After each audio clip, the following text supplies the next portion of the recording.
through this class by now, and none of them ever did rotten things, which I appreciate, and please keep it that way. If you guys hack to college, they might not fire me anymore, although I thought they would in the first semester, but anyway, it would be bad, and in case you care, you get an F. But you're going to have a lot worse problems than that. You break the law. So we're going to use Windows and Linux. We're going to use virtual machines. How many people already use virtual machines? That's what I thought. Wonderful. That was also fairly new when I started. Now everybody pretty much knows about them. If you don't know, you got to learn. Virtual machines are wonderful.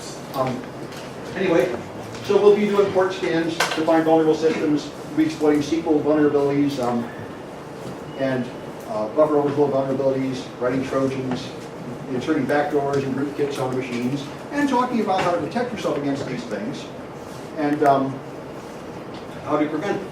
So the general pattern of all projects, which are the heart of the course, are you set up a vulnerable system, you attack it and exploit it, and then you harden it and you observe that your attack no longer works. That's the general structure of the project. All right, we're going to cover a little bit of programming, certainly not enough to replace a real programming course, but a little bit of C, HTML, Perl, and Python, because you should know the basics there, because you use it to write scanning tools and attack tools, and it's just easy to automate things that you otherwise have to do manually. We'll do a denial of service attack against a web server. You'll set up your own web server and then bring it down. So you can see what happens there. We'll crack into wireless networks with WEP and WPA. You can get through both of them, although WPA is very secure, and you can only get through it if you choose a foolish password. The only attack I know that works on that is a dictionary attack. WEP is garbage, absolutely worthless, and we'll get through that no matter what password you choose in 5 minutes. Everyone should have known that since 2001, but nobody's got the message yet. Not enough people have got the message.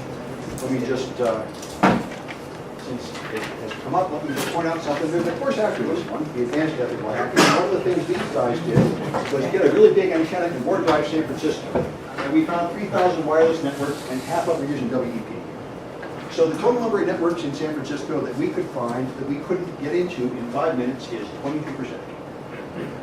That's really despicable, and a lot of these guys are companies doing business, and there's just no excuse for that. That's like having a bank and not bothering to put a lock on the vault, and then say, gosh, who thought the money would get stolen? But it's the way it really is out there, and that's why you need ethical hackers. The world is full of awful security procedures that leave everything wide open for criminals, and manufacturers just lie. They tell you that your BART card is encrypted, they tell you the RFID tag on your passport and your fast track is encrypted, and it's a lie. And it's always easier to just lie about your security than to put security on, and it's the ethical hackers that expose these things. I can't say they're always lies, but they're very often lies. So we'll talk about this. We'll cover the basics of cryptography, and we will do man-in-the-middle attack to crack HTTPS. It is not going to be as spectacular as the one that came out in the news last week. There's a new HTTPS attack, which we don't have the equipment for. They did it with 100 PlayStations, and they actually really cracked it. We're going to crack it with a certificate that does set up a warning on the browser. Most people ignore that warning, but as of last week, you can crack it even with no warning at all if you have a network of 100 PlayStations and about a month to take the MD5 hash. Anyway, all right. So there are 2 textbooks. There's the yellow book, which I made. Somebody got that yellow book? Nobody. Everyone's yellow. There's the yellow book. That's the textbook. And there's also a book of lecture notes, which they have not printed yet in the bookstore, so that's why you have a big, thick handout. This contains the first several projects to get you started. After that, there are lecture notes, which you can buy in the bookstore. You can also just print them off from our webpage, which should be... We need a book? Yes. Yeah, on the third page of this, there's my website, sansclass.info. Everything I hand out in class is on that website. It's all free to use, so some people just print it out from the website. It's more convenient for most people to have it bound in the book, but whatever suits you. I really want to make sure that everybody gets off to a good start tonight, because the schedule this semester is hostile.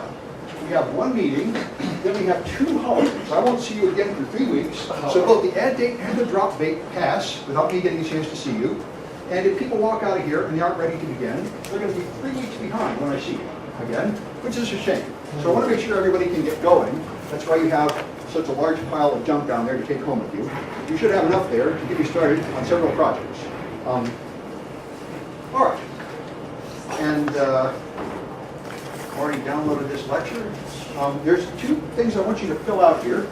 the one I'd like you to fill out tonight is the student agreement. Sign that thing, because I do have to have, I will harass you until you really sign this, because this says you understand the rules, and especially in this class, where people are much more concerned than usual about use. I want to really have this on file for every student, because I'm teaching you dangerous skills, like I'm teaching you how to shoot a gun or use a chainsaw. If you use it foolishly, you will end up in prison. And they will ask me, what did you do? And I will say, at least I told them the rules, I even signed something agreeing to it, whatever good that is. But anyway, like I say, nobody so far has actually gone off and done rotten things. I had a couple students that seemed pretty dodgy, and as soon as they found out that it was like a lot of work, they sort of wandered off.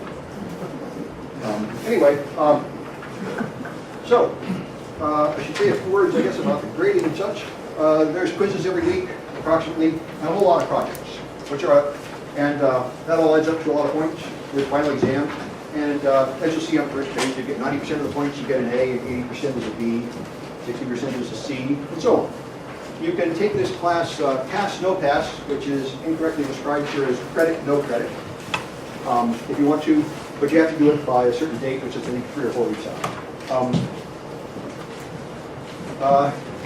I mentioned already, you have to obey the law. If you go out and start hacking into other people's networks, you are breaking the law and you are subject to cops locking you up in prison.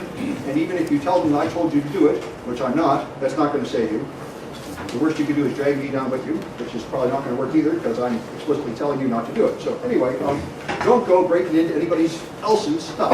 The only networks you should ever attack are networks you own or networks you have explicit written permission to hack into, such as in the machines in the lab. They're all there to be hacked into, and therefore don't do anything personal on the machines in the lab. Don't log in your email, don't do online shopping, don't type in a password you love, don't put a copy of something on there and expect to find it there next week. Everything in the computer lab here is subject to arbitrary appalling hackation at any time.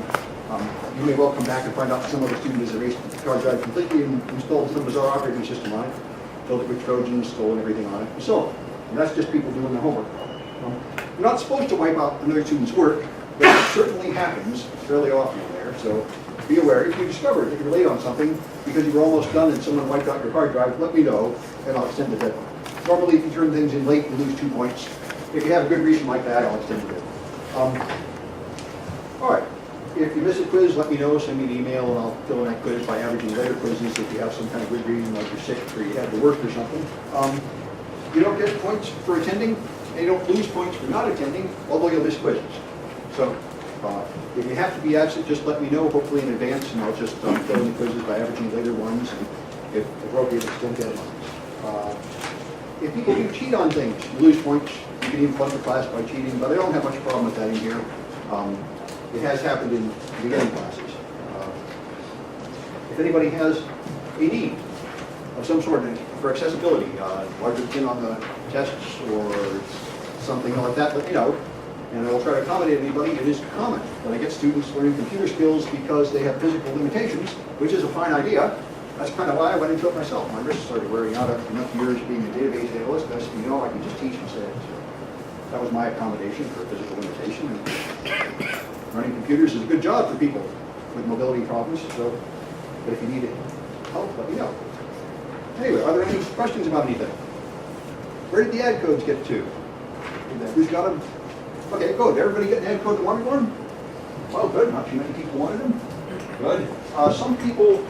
Bradley, did you write down your number, or did you just forget to take the sticker? No, don't worry about it. Okay, you're good? I started to write down and realized now. Okay, good. All right. I'm already on the way. Okay, no problem then. All right, so let's just talk about ethical hacking. I should have it in my downloads folder. I'm still getting used to. Oh, one of the projects is extra credit in installing Windows 7 and playing with it. This is Windows 7 beta. Yeah. What build did you give us something to do? The very latest one, 7,000. Okay. Yeah. Okay. That's good. Yep. Well, it's sensible fellow. And if you already have it, did you get it from Microsoft? Oh, yeah. Okay. Well, I was kind enough to spare Microsoft servers. I got it from the source. Anyway, key needed to install it? You do need the disk if you want to install it. No, in the key. No. There is no key. If you got it from Microsoft, you can maybe get a key, and that would be cool. This one is just a 30-day trial with no key, and you can extend it 3 times for a total of 120 days. Vista keys, some of the one. Okay, yeah, and if you go to Microsoft, you can get a key from them. Supposedly, they fixed their server this week. Anyway, Question. yeah, Do you have to have a Windows 7 or can you work on XP? you can do everything here on XP or even on Windows 2000. I think any XP and Vista and Windows 7, you can do it on any of those. You will need to run VMware, and I'll demonstrate it later. In fact, I'm glad you reminded me. Before I want to start talking, I'm going to start copying one of the. All right, one of my. Last question about Windows 7. Are you running it as a VM or are you running it as the... I'm running it right on the machine. When I first installed it, I was afraid of it. I thought it would be horrible to destroy my machine, so I put it in a VM, and it was wonderful. So I put it in a machine I didn't like much, and I gradually went where I put it everywhere, and I now live on it. But you did get it to run the VM? It does run in a VM, but you need a special NIC drive. And you'll find that on one of these DVDs, actually, 123A and 123B. We put it on there in case you want to put it in a virtual machine. A VMware virtual machine. It doesn't, the native hardware doesn't work. Same question. Yeah. You had 3 CD, one Windows 7, and you have the other 2 what? There's Windows 7, and the other 2 are the virtual machines you'll need for the first 2 projects. And I will demonstrate them up here later. That's why I'm starting this slow copy, so it can happen while I do the first lecture. The first project, you take over a machine using Metascope, which is a fantastic tool that should scare you to death. And I will demonstrate it later as soon as I get set up there. I'm looking for my downloads folder. There we go, 123, chapter 1. So, let me talk a bit about the ethical hacking, and should I turn the lights out to make this more visible? What do you think? Please. No, Okay. Yes, no. Well, that's confusing. What happens if I do? you're sleeping. Yeah, that's a thought. Wish I could have a better solution for lights in here. You think you're going to fall asleep? No, no. All right. I see a hand waving in the back. No, no, no. What's no, no? We need light. Too dark Oh, for you the need light for video. the filming. All right. Well, let me leave it on. We'll see how it goes. They are, by the way, filming this. They're not going to film the students, so if you don't want them filming you, don't worry about it. But we're trying to put this on the website, put all the lectures up there for the online students and for other people. There are a lot of people imitating this class in Israel and Britain and everywhere else. So it would probably help to have the lectures on there. Anyway, so, all right, so the role of an ethical hacker is, I've already summarized it, and there's not that much to it. Ethics have a prominent place in the title of the class just to reassure nervous administrators. But the ethics is really simple. You only attack machines you own, or machines that are done testing under conditions with the permission of the owner. After that, you do all the horrible things to them that a bad guy would do. But you're okay because you have permission. That's all. So ethical hackers are employed by companies to do penetration tests. There was a news article recently saying that this was one of the highest paid jobs, the most exciting jobs, like number 3, to be an ethical hacker. And a lot of truth in it. And a guy, the security officer from Seagate, came to give us a talk last semester. He was just like James Bond. He makes $150 grand. He is dressed very well, brought in a $70,000 bug detector and sniffed the room for bugs and told us about all his excitement fighting crime at Seagate and Kmart. They had their own private police force with their own DNA scanners. They had better stuff than the cops do. They're better funded. They act faster. And he was very excited and felt. I'll try and have him back. Anyway, so a penetration test is when you try to break through security into a company's machines. You're trying to find its weakest link and get in, and the tester explains where they got and how they got there. They don't necessarily solve the problems.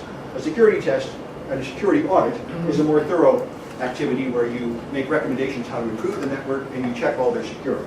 So hackers are people with access computers without authorization. It was originally a good thing to be a hacker. Came from the MIT Model Railroad Club, from people who built model railroads out of telephone parts. And the original point of a hacker was to overcome limitations and use equipment to accomplish the job, even if it was the wrong equipment. And but the FBI eventually bought into the media's portrayal of them and declined a crime as hacking. So then it was no longer possible to have hackers be the good guys and crackers be the bad guys. So they invented this new term, ethical hacker. And you could argue that it is not exactly the right word, because there are people who think ethics is making the world better for the glory of God or something. And that is not what I mean by ethics, because that's very unclear. Some people will do things, their personal ethics that totally contradict other people's personal ethics. What we mean here is legal ethics. That's clearly defined. So it's like professional ethics, you obey the law, which may be different than having your personal ethics to further your personal agenda, which you regard as more important than the law, which those are the hacktivists, and the stuff they do is unethical by our terms when they break the law. There are different skill levels of hacking, and this was another concern when I started this class. The first thing I thought when I thought of hacking is people who analyze software, find vulnerabilities, and craft exploits that crash the software and get it.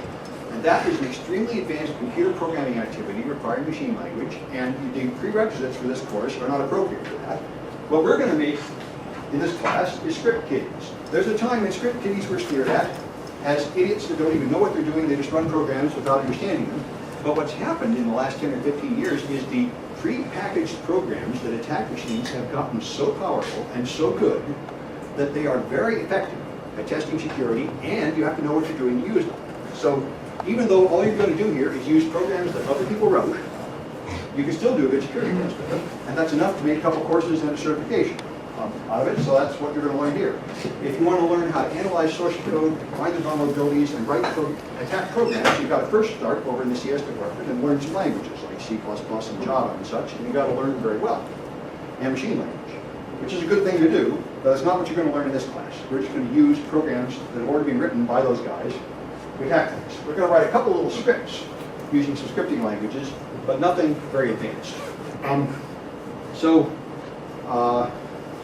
Another thing to be aware of, which I certainly found true in the past, is that hackers are also a counterculture of their own. And I go to DEF CON every year. I love it. It's the biggest hacker security conference. And it's a whole counterculture, just like people that follow the Grateful Dead or any other strange group of people. They all love this stuff, and they develop their own culture. And you have to have an attitude of investigating things, not believing what you're told, trying to find backwards interesting ways to do things, and trying to understand how things work so you can run them backwards. And you will only succeed in this community if you have the love for it that makes you want to learn this stuff. You have to constantly be up on the news and study the new security vulnerabilities because there's an endless chain of them coming down, and people on the outside just don't understand. Like Linus Torvalds. He wrote Linux, but he does not understand security. He said he thinks it's ridiculous, the security circus of all these people making up attacks and making up defenses and what's wrong with them all. Microsoft didn't understand it at all until recently. Apple has no clue. Apple even said recently they weren't going to bother patching their vulnerabilities. They had a thing called the carpet bombing vulnerability, and when they found out about it, they said, oh, that's extravagant, nobody would ever do that, we're not going to even bother patching it. And the world arose in uproar, and they said, well, all right, we'll patch it, but we don't understand why, which is the way most people do. There's a certain number of people that are sort of troublemakers that naturally think if something's wrong, you should poke at it, see how wrong it is, and then laugh. That's me, that's the hackers. And there's a lot of square people say, well, don't mess with it, it'll be fine. What's wrong with you anyway? So there's a natural two sides to the world there. So people have a collection of hacking tools they use. We're going to use quite a few things here. In previous semesters, we used Ubuntu Linux primarily, and we installed a lot of attack tools on Ubuntu Linux. This time I'm doing less of that. We're just going to use Backtrack for most of our attacks. We use some Linux, but just so you get the basics of Ubuntu Linux. Backtrack is the special distribution of Linux with all the security tools already on it. Far more effective than trying to put them on Ubuntu. And we'll also use all different versions of Windows. But you do develop your tools. You develop your favorite tools, and typically you end up with a laptop or two full of all your goodies. I just took a vacation up north for about a week, and we went to a series of hotels with my sister, and the first thing I would do is go in the hotel room and test their network security. I sent several of them emails explaining to them what they were doing wrong and what they were doing right. One of the more interesting things to analyze. But it just comes natural. Anyway, so the simplest test is a white box model where you're told everything about the network. You get the network diagram, and then you're supposed to break in past the security, which they've explained to you. That's what a network diagram looks like. Your textbook has a few errors in it. In particular, it has a floor plan instead of a network diagram. This is a network diagram, right? You see the servers, you see the routers, you see the switches, and the wires between them. The figure in your book is a floor plan. It shows everything except the network. So, you know, we can't know them all. All right, the black box model is more common, where you don't know the staff supposedly doesn't know you're attacking them, although what the experienced people in the field tell me is they lie. They always tell you, they won't tell the staff, and then they always quietly warn the staff. So one of the most effective things that penetration testers have told me they do is you agree to do a penetration test on June 15, you agree that no one will tell them, and then you do it on June 6. You show up a week and a half early. They don't. That way, they really don't know you're coming. Anyway, but you aren't told about the detail, and then you attack to see how far you can get. There's also a gray box where you have some information, but not all the information about the network. Anyway, almost all the classes in the CNET department here, and I think every class I teach, I think with no exception anymore, is tied to a network certification, an industry certification. I like that, probably because I got burned. As an undergraduate, I took classes from teachers that had gone to sea, and they didn't teach me things they were supposed to. It wasn't until I got to grad school that I discovered that they got omitted important things. So I don't want to do that to you. And so every class is tied to an industry certification that's respected around the world. And so here's one. You should have this level of skill in order to succeed in this class. You should already have had the Network Plus and the Security Plus. At this school, that's 106 or 201 and 120. By the way, there's a new one called 106C, which has got a lot of space in it for convergence, which also covers the basics of networking. Those are the two things that happened before this hacking class. And this class, and the one after it, will give you the CEH certification. By the way, we don't give tests here anymore. That wasn't working out too well. But anyway, Certified Ethical Hacker is a more advanced certification than Security Plus. And if you take 123 and 124, the intention is that will prepare you to be a CEH. I got that myself about a year ago, and it's a good thing to have. Made me feel better.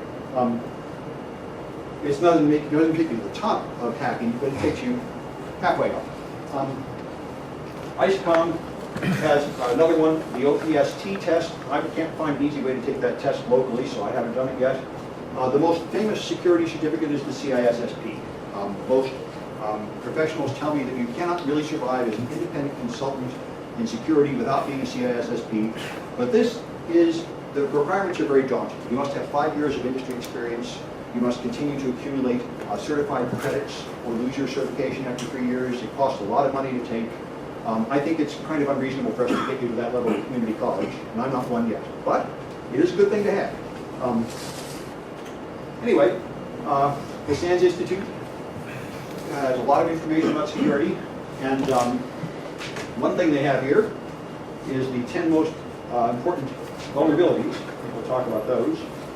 The top 20 list we've got there. We'll talk more about that later. Anyway, you should be aware of what the laws restrict you, of the restrictions the laws place on you in your network, in your neighborhood. There are different laws all over the place, but the one way to be safe is to only attack your own machines. That's the best habit. There are places where even owning these tools is illegal, in particular Germany. And I think France, too. Several important websites had to move out of Germany about a year ago, and they passed a law against owning hacking tools. I think this is enormously misguided. You need the good guys to have those tools. And by the way, once you get used to some hacking tools, you will wonder how you're doing it without them. I can't connect the network to find a server or anything without using Wireshark. It's just a natural way to find anything on a network. I don't understand how you get anything done without it. Anyway, cyber crimes are being defined more, and the punishments are being defined more strictly all the time. And a lot of people go to prison. So, like I said, don't abuse these tools. Let's see, I have a pointer here. Here, I have a pointer. Anyway, here's just some examples from a couple of years ago. These guys rented a zombie PC network, computers under remote control. They took over a lot of machines and used them to rent them out to criminals. So he got 6 years in prison for that. 9 years in prison for trying to steal credit card numbers, and he didn't even get the credit card numbers. He still got 9 years in prison. The Spanish hacker got 2 years for bringing down a lot of PCs. And this guy, the British NSA hacker, still fighting extradition years later. He hacked into the National Security Agency.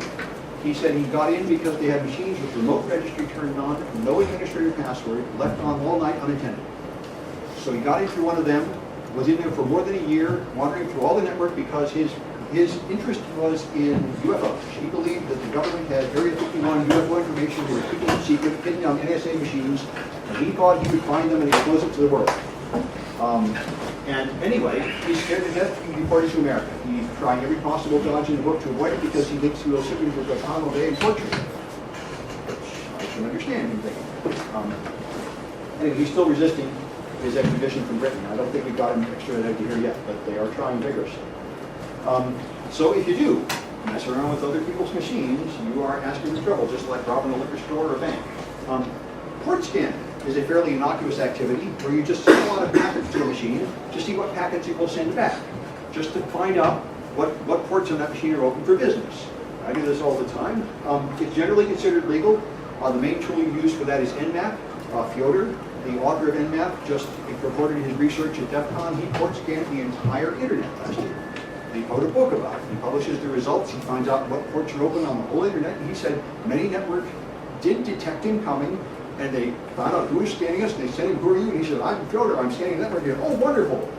Go ahead and scan us. We love you." Ariel used Nmap here. All the networking professionals pretty much use it and know it and love it, and therefore they don't mind being scanned for a purpose like that. Although there are probably some exceptions. But anyway, some people try to claim scanning a network is illegal. One thing about it, though, is if you scan a network too vigorously, you can bring it down, and you'll do that in other projects. You will bring down a network with Nmap. Set up a web server. If you scan it too fast, you flood it and bring it down. Anyway, of course, it's usually not a matter of going to prison, but your internet service provider has an acceptable use policy, and a lot of them forbid a lot of activities, so you have to be careful, bots, and so on. Programs that pretend to be users are often forbidden. City College has a computer usage policy, which is at this link, which restricts what you can do on campus. And the lab over there is isolated from the City College network, and it's pretty much isolated from the internet too. I've got a special router, Kurt, one of my assistants found, where I got high downspeed bandwidth but low upstream. So you can download things in the lab, but you can't send packets out very fast. So you can't attack anybody else from that.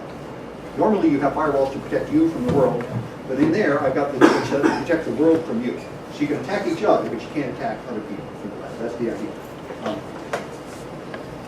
All right. There are a couple of federal laws that restrict hacking. The Computer Hacking and Intellectual Property Law is one of them. And there's quite a few others, the Computer Fraud and Abuse Act, and various others, the Patriot Act. Passes some severe rules on hacking. By the way, you can get life in prison for penetrating a network and using it with depraved indifference to human life, which I don't know of an American example of that, but I do know an example of another country. I think it was Spain. One of the, a 14-year-old kid in Spain found that he could use an infrared remote and control the train tracks on their light rail. And he used it to play with the real trains, like his train set, until he finally made some trains collide at speed. And that seems to me like, if that was in America, he would be a candidate for that, with indifference to the risk to human life that he was causing. All right, so like I say, accessing the computer without permission is illegal. Even logging in, even guessing passwords and getting in is illegal. This is why when you connect to the City College network, you'll see a box that pops up and says, unauthorized use of this network is forbidden. If you aren't really a student, you must leave. There was a time when you would call up servers and the server would say, "Hi, this is the AT&T network. Please log in." And someone actually successfully defended himself in court. Well, it said, "Please log in." So I ran a script and tried 10,000 passwords and logged in. They wanted me in there. And this worked. So now every network opens with a get lost sign. Because then they can successfully claim that you didn't have any business hacking into it. Other things that are obviously illegal. So getting in a computer without permission is illegal. You're just being in there, even if you don't steal files or break it. Installing worms or viruses or spreading them is absolutely illegal. We do play with some malware in the lab, but we don't play with any live viruses in this lab. I thought about it. I was going to have some virus projects, but we don't have any yet. If somebody finds an easy way to write viruses that work, I'm interested in hearing about it. There's a Canadian class where he teaches the students how to write viruses, and they operate in conditions of extreme sterility. I've talked to the students. They have to remove all their iPhones, floppy disks, and everything else. They go in the lab, they do their homework, they can't take anything out. There's no internet connection at all in there, and they write viruses in there, just like anything else. Yeah. If you do that, you can supposedly never get a job at an antivirus company. Symantec and Norton will not hire anybody that has ever written a virus, which strikes me as strange and backwards, but there are persistent rumors floating around that the Symantec and Norton guys will write the viruses. Just leak to buy their software. And therefore they want to be able to say, we never hire anyone who will write viruses. So anyway, it might be better not to teach that class, I'm not sure. Anyway, beyond this, go to this class. Denial of service attacks, we will do a few of those, ways to bring down a network with special attacks that cause it to crash, or just by flooding the network with too much traffic. And if you deny legitimate users access to network resources, that's a crime. And it's fairly easy to do that. There are various ways to do it, just by bringing down a server, flooding a switch. It is easy, by the way, we're doing a penetration test to accidentally bring down a network. So in cases where you're actually doing a penetration test of a live network with business being conducted on, you have to be very cautious. You can't just run all your tools with their default settings. You have to be careful, or you may disrupt the actual business taking place. There are people that try to fight back at the bad guys by punching them back. This keeps coming up. People get so mad about spam. There are people that would just like to see dead bodies hanging at the gates to punish spammers. They seem to get that way about traffic and copy machines. There's just things that frustrate people so much. And so a lot of people think it would be great to just punch all the spammers back. And so Lycos started this. Lycos made an anti-spam screensaver where you would install this screensaver and you could then send a bunch of network packets to known spammers, as long as you were running it. And therefore, they would all be flooded by packets from millions of people running it, and it would bring them down. This became extremely popular, but they had to pull the campaign very quickly because the spammers sent it back to them. It was also arguably illegal what they did. So another one came out, Blue Fraud, in July of 2005. The Blue Fraud was a tool that you could install on your machine, and this one was not just attacking known spammers willy-nilly the way the last one did. This one would read your incoming email, and every time you got a spam email, it would read the company name, look up in a database, go to the company's page, and submit a complaint form automatically on your behalf. For every spam you got, one complaint form would go in, automatically. Of course, the complaint form is several kilobytes of data, and it had the same effect. You can send out a million spam, for sure we would, because you get many, many complaint forms, it's too much traffic, and you're down. This one was so successful that the criminals shut it down. Now, you could argue that it was illegal, and that might have been how it was brought down, but that is not how it happened. This stuff is run by the Russian mafia, and some people tell me that it is actually funded by foreign governments, like the Russian and Chinese government actually fund and train people to create these attacks. I don't know if that's true, but I do know there's a lot of money in it, and a lot of people you really don't want to meet are running these networks, and they will really stop you if you seriously impair their business. And this seriously impaired their business. So what these guys did was they performed a huge denial of service attack against the internet service provider that ran the main servers for the Blue Frog product and brought it down, and they were unable to bring it back up, no matter how much they did at the internet service provider. And they then hacked into the main server and stole the database and stole the list of users. And so they were going to attack those users until the people that ran Blue Frog warned everybody, uninstall it, forget it, don't mess with it, because it's all true. The bad guys have taken over our shit.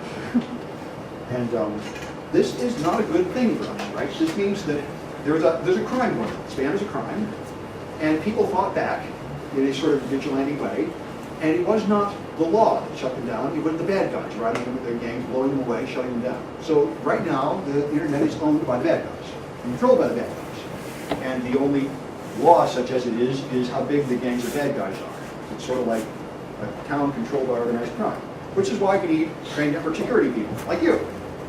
Go out there, every company is discovering how much they need network security, the situation gets worse and worse, they need more people. There was a call out in 2006 to create a new version of Blue Frog, which would be distributed, working like BitTorrent, so there was no central point for them to attack, no list of owners anywhere, just a cooperative thing. But as far as I can tell, they never finished it. I never heard about it again. It's been a couple years now. It seems like this may resurface someday, but so far it hasn't. Does this still exist? No. Blue Frog was only up for a month or two before it got cooperated and taken down, and then they announced they were going to have an open source project to create its replacement, and I never heard about the replacement coming back up. A lot of people would like to do it.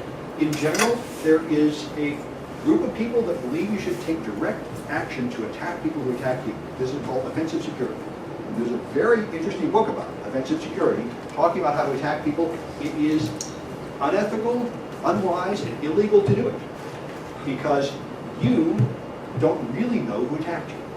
And on top of that, when you send an attack to somebody, you have to go through your internet service provider and their internet service provider, and you might break down something between you and them. So this is not any more legal than just carrying a gun and blowing away people who try to mug you and hitting random other people while you're at it. But there are people doing it, and it is certainly interesting to read about to understand how the security works. If you want to stay safe, don't go attacking people just because they attacked you. By the way, a similar related activity, which I really thought about writing into a project here until I realized it was too illegal, is to hack into hackers' networks and steal their stuff. There are a lot of lists of passwords analyzed on the web. You send out spoofing email, phishing attacks. You send out an email saying, someone has compromised your eBay account. You better click on this link and log in right away, or we're going to cancel it. Your money will be lost. So some percentage of people will fall for that. Click on the link and log in, and of course it's not a real eBay login. It goes to some crook who's accumulating names and passwords. So what some of the security people did is they would click on that link deliberately, look at their server, hack into the criminal's server, and steal his stuff, because most of those servers aren't secure. Criminals don't think of that. And then you have their list of stolen passwords, which you can investigate. And they were doing things on them like finding out what kind of passwords are people using, how long they are, how secure they are, and things like that. And I thought that sounded like fun, but then I decided it's really illegal. I mean, you can't pull out a bigger gun and mug the mugger and take his money. It's not legal. And you're now in possession of stolen property. It's secondhand stolen property, but on top of that, you're directly messing with organized crime, and someone might come knocking at your door that you really don't want to talk to. So I don't recommend doing it, but it's interesting to read the news articles from other people who do it. All right, anyway, so you should be attacking networks with a contract, and there are some books you can go to get a real contract that people can fill out and sign, asking for a penetration test. Be aware that a security test is something that not everyone will appreciate at all. There are people at the company that are already telling their boss that they're secure, and they are going to be humiliated or perhaps fired by you penetrating. So you want to make sure that you have everything in writing so they can't claim that you did something illegal or something you weren't asked to do. Because you will probably make somebody mad with your security test if you do a good job and get in. And it's superhuman to not have some hole in your network, but you can expect somebody to try to blame it all on you at the security test, so be aware of that. If you want to be a security tester, you have to know a lot. The number one thing is overwhelming technical knowledge. You have to know network and computer technology. You also have to be able to communicate. Often you have a team of several people in order to have these skills. Somebody has to be able to talk to management in terms they can understand, which is a very different skill than being good technically. And you have to understand the laws and have the necessary tools you can use them. Are there any questions about these things? Well, what I want to do is take a break and then demonstrate the first project here. Let's see what time it is. That's not much use. I've got to install this operating system. Okay, there's a primitive clock that works. Okay. Let's pick up, let's take a break till 7.